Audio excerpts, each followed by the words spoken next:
여러분은 자유롭게 살기를 원하시나요? 사실 너무 당연한 얘기죠. 그런데 정작 우리는 자유롭게 살기 위해 어떤 노력을 하고 있을까요? 오히려 스스로를 더 가두고 있지는 않나요? 누가 강요하는 것도 아닌데 이상하게 늘 조심하게 되고 괜히 눈치를 보게 되고 상처받지 않으려고 마음을 닫게 됩니다. 내가 만든 기준 안에서만 움직이게 되는 거죠. 그리고 어느 순간 이런 생각이 듭니다. 나는 대체 왜 이렇게 사는 걸까?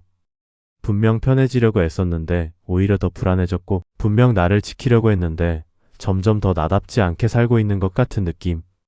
과연 뭐가 문제일까요? 세상이 나를 이렇게 만드는 걸까요?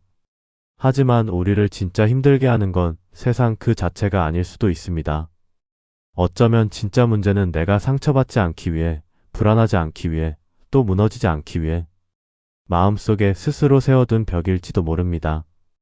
그리고 더 놀라운 건 우리가 그 벽을 싫어하면서도 동시에 그 벽을 붙들고 살아간다는 사실입니다.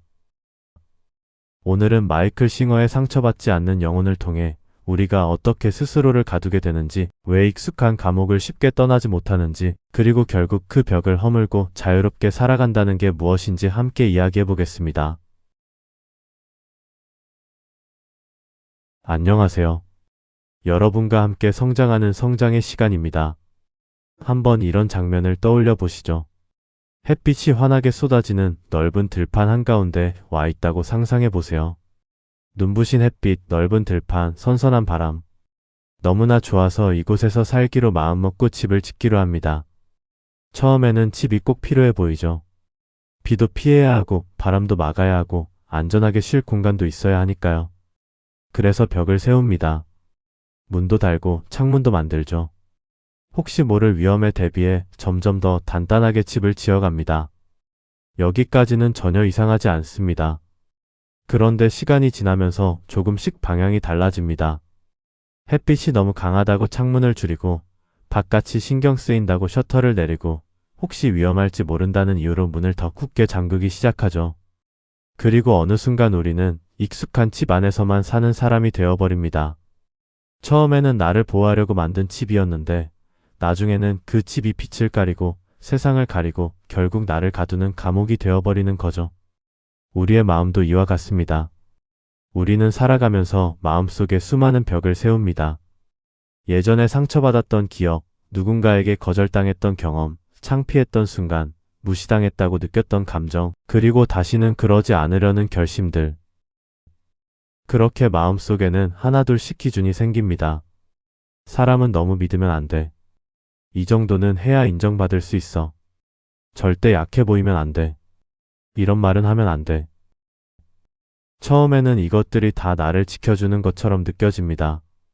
그런데 시간이 지나면 그 생각들이 나를 보호하는 게 아니라 내 삶의 반경을 조금씩 줄여버립니다. 결국 문제는 세상이 나를 힘들게 하는 게 아니라 내가 세상과 부딪히지 않으려고 스스로 만든 좁은 공간 안으로 숨어 들어간다는 데 있습니다. 햇빛은 장소를 가리지 않고 모든 곳을 환하게 비추고 있습니다. 문만 열고 나가면 따뜻하고 환한 햇빛이 있죠. 빛은 이미 그곳에 있는데 우리가 그 빛을 가리고 있는 것입니다. 우리는 커튼을 친 어두운 집 안에서 양초를 찾고 있습니다. 자유도 이와 같습니다. 우리는 늘 무언가를 더 가져야 자유로워질 거라고 생각하죠. 더 단단해져야 하고, 더 성숙해져야 하고, 더 좋은 사람이 되어야 하고, 더 완벽하게 나를 컨트롤할 수 있어야 비로소 편안해질 거라고 믿습니다. 그런데 진실은 정반대에 있습니다. 더 쌓아 올리는 게 아니라 이미 있는 자유를 가리고 있는 벽을 알아차려야 합니다. 그런데 그 답답한 벽을 우리는 왜 쉽게 허물지 못할까요? 이유는 단순합니다. 답답해도 익숙하기 때문입니다. 우리는 자유를 원한다고 말하지만 사실은 익숙한 안전지대를 훨씬 더 놓기 어려워합니다. 익숙한 불안, 익숙한 관계 패턴, 익숙한 자기 이미지, 심지어 익숙한 상처조차 낯선 자유보다 더 안전하게 느껴질 때가 있습니다. 그래서 우리는 감옥을 싫어한다고 말하면서도 정작 그 감옥을 더 편안하게 꾸미는 데 익숙합니다. 예를 들어 한번 깊이 거절당한 사람이 있다고 해보죠. 그 사람은 다시는 그런 상처를 겪고 싶지 않아서 사람에게 먼저 다가가지 않게 됩니다. 처음엔 그게 꽤 합리적으로 보입니다. 나를 지키는 일이니까요. 하지만 시간이 지나면 그 벽은 상처만 막는 게 아니라 새로운 관계도 막아버립니다.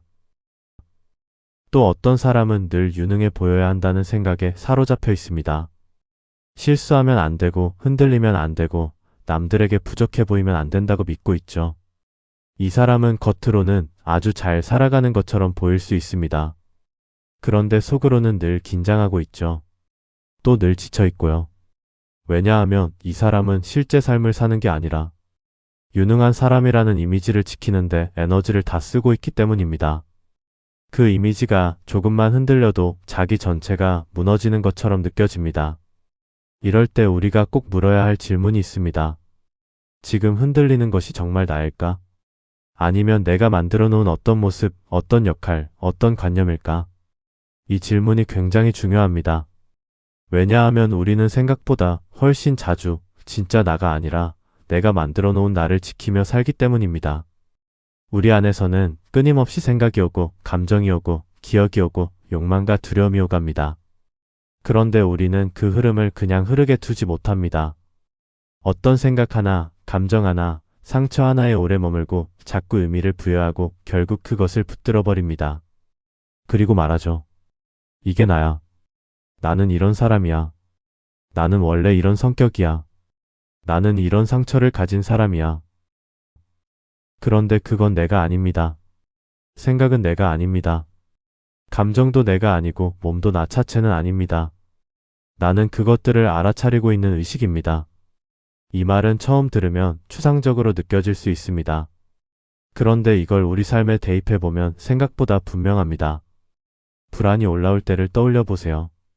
우리는 보통 나는 불안해라고 말합니다. 그런데 정말 자세히 보면 그 불안을 느끼고 있는 무엇이 있습니다. 화가 날 때도 그렇습니다. 화가 치밀어 오르는 마음이 있고 그 화를 알아차리는 자리가 있습니다. 생각이 복잡할 때도 마찬가지죠. 머릿속은 시끄럽지만 그 시끄러움을 보고 있는 무언가는 남아 있습니다. 바로 그 자리. 그 지켜보는 자리가 참나가 머무르는 자리입니다. 내적 자유로 가는 길은 문제를 해결하려는 마음에서 열리지 않고 그 마음을 지켜보는 자리에서 열립니다. 한번 잘 생각해 보시죠.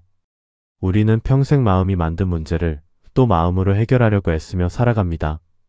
불안하면 없애려고 하고, 혼란스러우면 빨리 정리하려고 하고, 화가 나면 합리화하거나 억누르려고 하고, 괴로우면 당장 벗어나려고 하죠. 그런데 그럴수록 우리는 계속 마음의 벽 안에서만 발버둥치게 됩니다. 우리는 그 지점에서 한 발 물러설 필요가 있습니다. 마음이 혼란스러울 때 이걸 어떡하지? 하며 허둥대기보다 그 혼란을 알아차리고 있는 자리를 가만히 느껴보시기 바랍니다. 불안이 올라오면 그 불안을 쫓아내려 들기보다 불안이 지나가고 있는 걸 보고 있는 자리를 느껴보라는 것이죠. 이건 마치 하늘과 구름의 관계와 비슷합니다. 생각과 감정은 구름입니다. 왔다가 가고 모였다가 흩어집니다. 어떤 날은 아주 짙고 어떤 날은 가볍습니다. 그런데 우리는 구름 하나가 몰려오면 그게 하늘 전체라고 착각합니다. 하지만 하늘은 언제나 그 뒤에 그대로 있죠.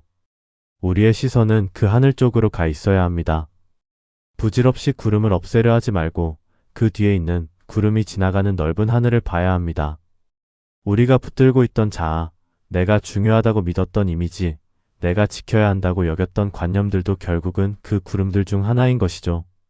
그럼 자유는 어떻게 시작될까요? 더 잘 붙들고 더 잘 관리하는 데 있지 않습니다. 오히려 붙들지 않는 데서 시작됩니다. 생각을 붙들지 않고, 감정을 붙들지 않고, 상황을 내 자아의 문제로 키우지 않고, 내가 만든 이미지에 계속 먹이를 주지 않는 것. 바로 거기에서부터 자유가 시작됩니다. 그렇게 되면 그동안 내가 애써 유지해온 구조물은 조금씩 힘을 잃게 됩니다. 이건 자연스럽게 일어나는 일입니다. 우리가 자꾸 붙들지만 않으면 가짜 자아는 어느 날 거창하게 무너지는 게 아니라 조용히 힘을 잃습니다. 예전 같으면 크게 흔들렸을 일에 이전만큼 반응하지 않게 되고 누군가의 말이 내 존재 전체를 건드리는 것처럼 느껴지지 않고 감정이 올라와도 그것이 곧 나 자신은 아니라는 걸 조금씩 알게 됩니다. 그때부터 삶은 달라지죠. 세상을 더 통제해야 하는 전쟁터로 보지 않게 되고 모든 일을 나와 연결된 문제로 끌어들이지도 않게 됩니다. 사건은 사건으로 지나가고 감정은 감정으로 지나가고 생각은 생각으로 지나갑니다. 그리고 그 흐름 뒤에 조금 더 고요하고 조금 더 넓고 조금 더 자유로운 자리가 드러납니다. 우리는 애써 평화를 얻어야 하는 존재가 아니라 원래 평화로운 존재입니다. 빛이 항상 우리 모두를 비추고 있듯이 말이죠. 다만 두려움 때문에 너무 많은 벽을 세우고 너무 많은 역할을 쌓아 올리고 너무 많은 카짜 덩어리를 붙들고 있을 뿐이죠. 자유는 더 멋진 사람이 되는 데 있지 않고 더 완벽한 자아를 만드는 데 있지 않습니다. 오히려 내가 붙들고 있던 것들을 하나씩 놓아 보내고 그 모든 것을 알아차리고 지켜보는 자리로 돌아가는 데 있습니다. 저자는 말합니다. 진정한 자유는 지척에 있다. 당신의 벽 바로 너머에 있는 것이다. 지금 이 순간에도 내가 붙들고 있는 것을 조금 내려놓을 수 있다면 그 자리에서부터 자유는 시작됩니다. 결국 우리가 스스로에게 던져야 할 질문은 아주 단순한 것인지도 모릅니다. 나는 지금 정말 자유를 향해 살고 있는가? 아니면 더 편안한 감옥을 만들고 있는가? 나는 지금 삶을 있는 그대로 대면하고 있는가? 아니면 불안을 피하기 위해 삶을 내 틀 안에 끼워 맞추고 있는가? 그리고 지금 내 안에서 올라오는 수많은 생각과 감정들 가운데 정말 내가 계속 붙들고 있을 만한 것이 있는가? 이 질문을 하루에 한 번만이라도 조용히 스스로에게 던져보시면 좋겠습니다. 불안을 없애려고 하기 전에 그 불안을 보고 있는 자리를 느껴보고 혼란을 해결하려 들기 전에 그 혼란이 지나가는 걸 지켜보는 연습을 해보고 내가 애써 지키고 있는 것이 진짜 나인지 아니면 내가 만든 어떤 이미지인지를 가만히 바라보는 거죠. 자유는 거창한 깨달음이 아니라 내가 붙들고 있던 것들을 조금씩 놓아 보내는 그 순간부터 시작될 것입니다. 오늘 영상이 여러분 안에 있는 어떤 벽 하나를 알아차리는 계기가 되었으면 좋겠습니다.